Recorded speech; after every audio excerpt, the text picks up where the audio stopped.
Station 9 went dark at 04:17. 31,000 people, silence between one heartbeat and the next. Maren Voss was already running. 12 years old, 53 kilograms in her pressure suit, carrying 4 liters of antiviral compound in a case older than she was. The transit tube between 9 and 11 was the last one still pressurized. Behind her, the locks were already cycling to emergency seal. She didn't look back. Runners never looked back. The orbital stations of the Kepler shelf had been dying for 9 weeks. The plague moved like weather, unpredictable, total, and without mercy. It liquefied neural tissue in 11 hours. No fever, no cough, just a slow quieting like someone turning down the volume on a life. Station Medical had synthesized a compound that slowed progression. Not a cure, a delay, and someone had to carry it between stations. Because the automated transport lines had been the first things quarantine killed. That someone was always a child. Adults couldn't fit through the maintenance crawlways when transit tubes collapsed. Adults couldn't survive on quarter rations between runs.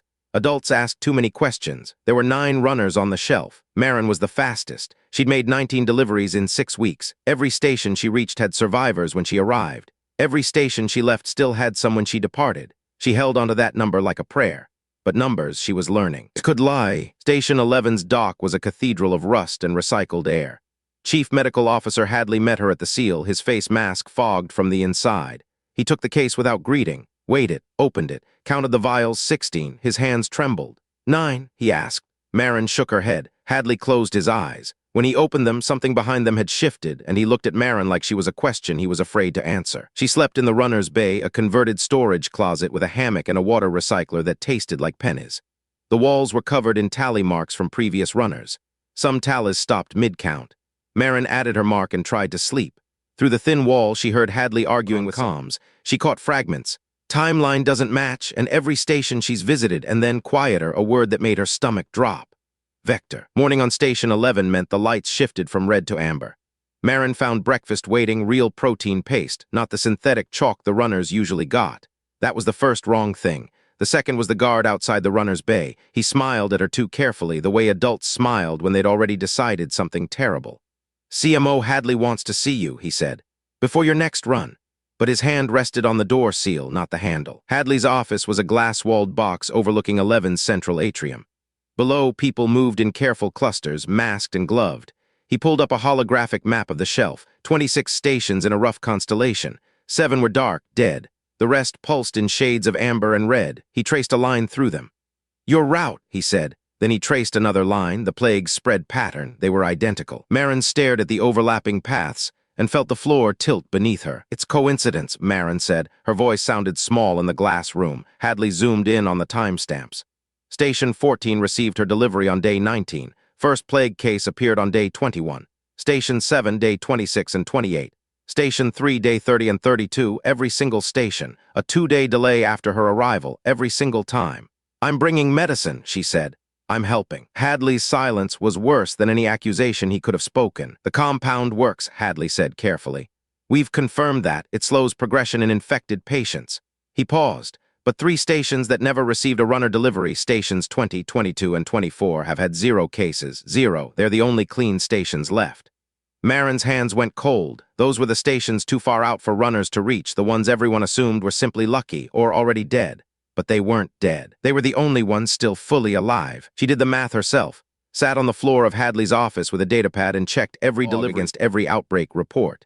It took 3 hours. Her hands shook the entire time. The correlation was 97, 3%, not proof. Correlation wasn't causation, she knew that from station school. But 97, 3% was a number that made people stop listening to the difference. She looked up at Hadley. "What happens to me now?" The answer was in his eyes before he spoke. Quarantine Bay 7. A 10 by 10 room with a cot, a recycler, and a viewport that showed nothing but the black between stations. Maren pressed her face against the cold glass. Somewhere out there, Station 15 was waiting for a delivery that wouldn't come. 4,000 people rationing their last vials. She'd memorized the face of the woman who ran 15's clinic. Dr. Yun, 3 children of her own, all infected, all counting on Maren's next run. The door behind her locked with a sound like a held breath. The other runners heard within hours. Comms on the shelf were supposed to be restricted, but children had always been better at finding cracks in systems than adults. Tamaz from Station 6 pinged her private channel. "It's not you," he said. His voice was fierce. 13 years old and already certain about everything. "I've run the same routes. I'm clean." "Have your stations been tested?" Maren asked. The silence that followed lasted 4 seconds. In that silence, she heard Tamaz begin to doubt himself too. Hadley ran tests: blood, saliva, skin cells, breath condensate, hair follicle, gut biome. Maren sat still for all of it, arms out, eyes forward. The machines hummed and clicked. Results came back in 6 hours. Negative. Every pathogen screen negative. She wasn't carrying the plague, not in her body, not on her skin, not in her lungs. Clean. Perfectly, impossibly clean. Hadley read the results 3 times. "Then how?" he whispered. Maren had been asking herself the same question, but she was beginning to hear a different answer. She asked for her delivery case. Hadley hesitated, then brought it sealed in a containment bag, scanned, sterilized. She opened it under the isolation hood and examined each vial. 16 remained from her last batch. She held one up to the light. Liquid, faint blue tint, standard antiviral compound, synthesized on Station 2 before it went dark. She'd carried hundreds of identical vials. Then she noticed the serial numbers. 2 vials had been manufactured on the same day, 6 hours apart. Their chemical signatures should have been identical. They weren't. The difference was microscopic. A protein chain folded 1 degree differently. Hadley's lab almost missed it. But Maren had grown up reading chemical manifests. Her mother had been a pharmacist on Station 4 before the plague took it. She knew what synthesis drift looked like. This wasn't drift. This was design. Someone had altered the compound, not enough to trigger standard screening, just enough to change what it did inside a human body over 48 hours. The medicine was real, but it was also something else entirely. A carrier mechanism, Hadley said, his face gray. The compound treats symptoms while simultaneously priming neural tissue for secondary infection. He sat down heavily. The medicine works and the medicine kills. Both things are true at the same time. Maren felt the room contract. Every vial she delivered, every hand she'd placed them in, every grateful face, every station that had used them and then, 48 hours later, begun to die. She hadn't carried the plague. She'd carried its key. The compound originated from Station 2. The manufacturing logs were partial. Station 2 had gone dark early, day 12, and most of its data was corrupted or lost, but the synthesis orders had been signed. Maren pulled the name from the fragmented records. Dr. Leon Vasic, chief pharmacologist. She'd never met Vasic, but she recognized the name. Every runner did. Vasic was the one who'd designed the runner program, who'd argued that children should carry the medicine, who'd insisted on the routes, Maren's routes. "Vasic is dead," Hadley said. "Station 2 has no survivors." But Maren was already pulling transit records. Station 2 went dark on day 12. The last escape pod launched on day 11. Passenger manifest, 1 name redacted, destination Station 4. The farthest station, the cleanest station, the one no runner had ever reached. Maren looked at Hadley. He looked at the transit record. Neither of them said what they were both thinking, because saying it would mean someone had done all of this on purpose. Hadley convened the Shelf Council, what remained of it. 11 station commanders on encrypted comms, their faces pixelated and grim. He presented the data, the modified compound, the correlation, the escape pod to 24. Commander Rise of Station 17 spoke first. "If the medicine is compromised, we stop all deliveries immediately." "People will die," Maren said from her quarantine room, patched in over audio. "People are already dying because of those deliveries," Rise answered. And Maren couldn't argue because he was right. All runner operations ceased at 11:00 station time. 9 children grounded, 16 stations cut off from their only supply line. Within hours, the comms channels filled with distress calls. Station 15's clinic reported they had 18 hours of compound remaining. Station 8 had 6. Station 13 had already run out. The plague didn't pause. It never paused. Without even the compromised medicine to slow progression, people would deteriorate in hours instead of days. The council had stopped the bleeding by cutting off the blood. Maren couldn't sleep. She lay in quarantine and listened to the distress calls bleeding through the bulkhead. Station 13 went silent at 03:40. 8,000 people. She counted the seconds of static and tried to breathe. Her datapad held the chemical analysis of the modified compound. She read it again, then again. The alteration was elegant, almost beautiful in its precision. It required intimate knowledge of human neural architecture, more than any pharmacologist should have, more than any human pharmacologist could have. She stopped reading, reread the protein fold. The fold wasn't human-designed. Maren had spent enough time in station schools to recognize biological engineering principles. Human synthesis followed predictable patterns, modular, iterative. This fold was none of those things. It was recursive, self-referencing. It looked like language. She pulled up the Shelf Xenobiology archive, sparse, mostly theoretical. The Kepler shelf had been built near a region of space flagged decades ago for anomalous organic signatures.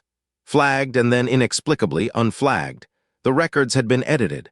Maren checked who had authorized the edit. Dr. Leon Vasic. She called Hadley at 0400. He answered with shadows under his eyes. She showed him the protein fold analysis, the recursive structure, the edited xenobiology records. He was quiet for a long time. "You're suggesting the plague isn't a disease," he said. "I'm suggesting the plague is a message," Maren replied. "And the compound isn't medicine, it's a translator. Something is trying to communicate through our neural tissue, and it's killing us because we don't have the biology to receive it." Hadley's silence filled the room like pressure. Morning brought worse news. Station 8 went dark. Station 15 reported cascading failures in life support, not from the plague, but from the panic of people who knew the medicine had stopped coming. Commander Rise proposed the option no one wanted to name, jettison. Any station past critical infection threshold would have its transit connections severed and its orbit decayed, controlled deorbiting into Kepler's star. Clean. Final. 3 million people lived on the remaining stations. The math was simple.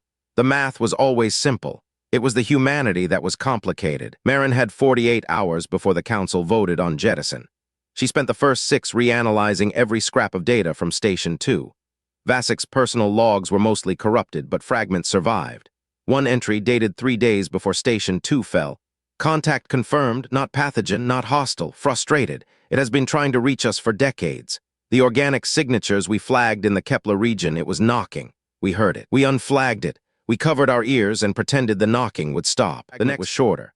"The compound works. It opens the neural pathways necessary for reception, but the human brain can't sustain the connection. Tissue degradation begins within 48 hours. I've tried 17 modifications, all lethal. The entity doesn't understand it's killing us. It's speaking at a volume our biology can't survive." Then the final fragment, just 9 words. "A child's brain has greater plasticity. I am sorry." Maren read those 9 words and understood exactly why Vasic had built the runner program around children. Vasic hadn't been a monster. She'd been a translator who'd run out of options. The entity in the Kepler region was trying to communicate.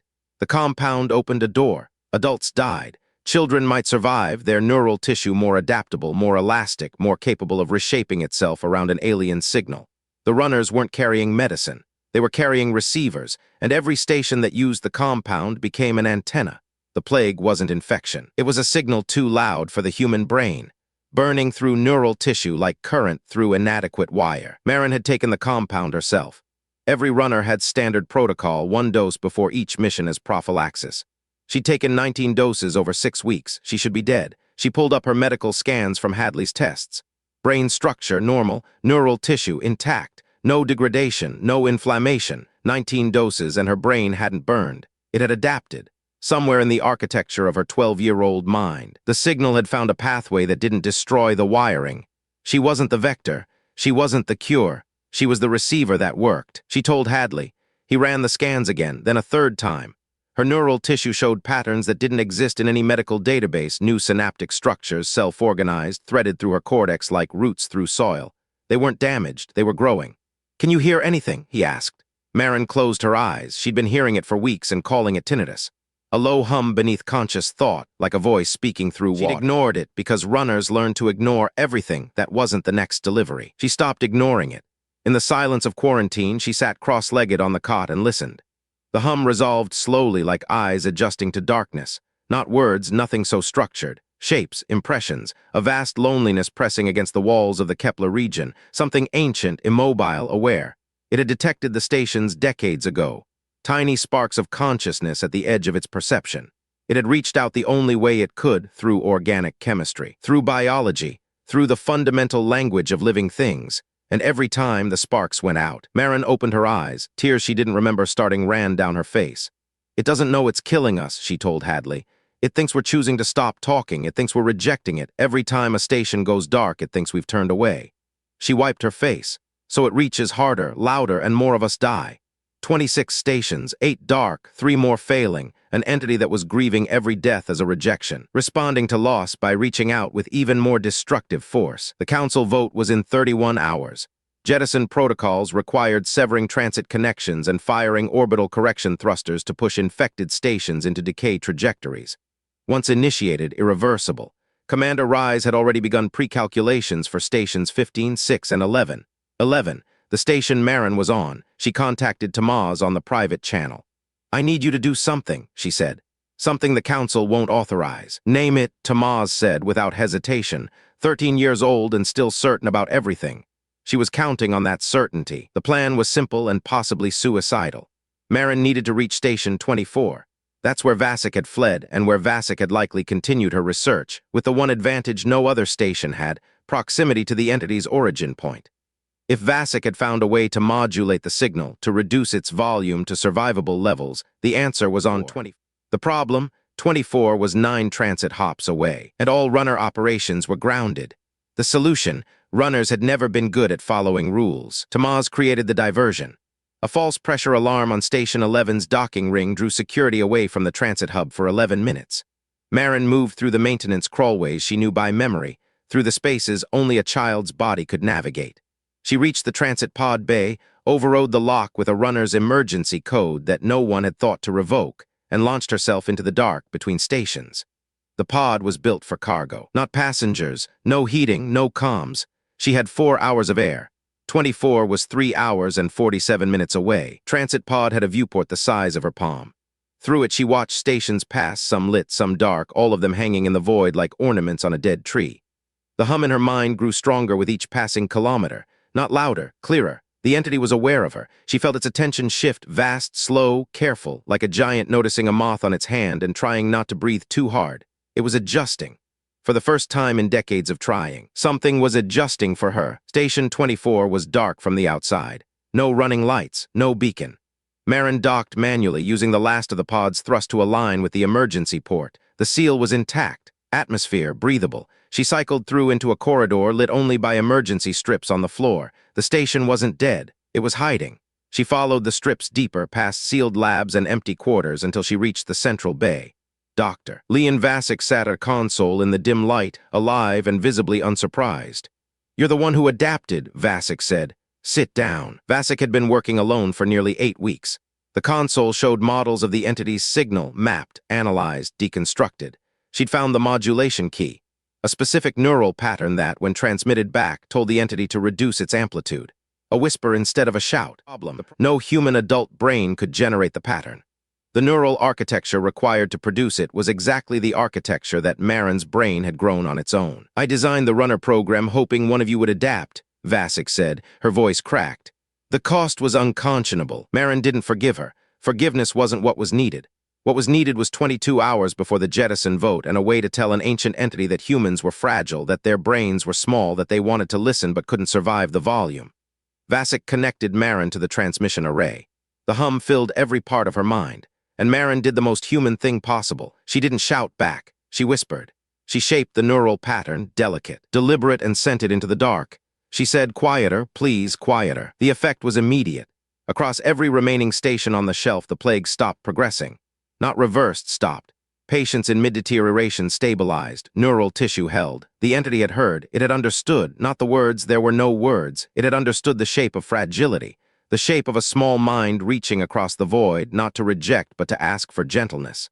The comms channels erupted, station after station reporting the same impossible data. Hadley's voice broke through. "Maren, what did you do?" She sat in the dim light, exhausted and 12 years old, and answered. "I asked it to be quiet."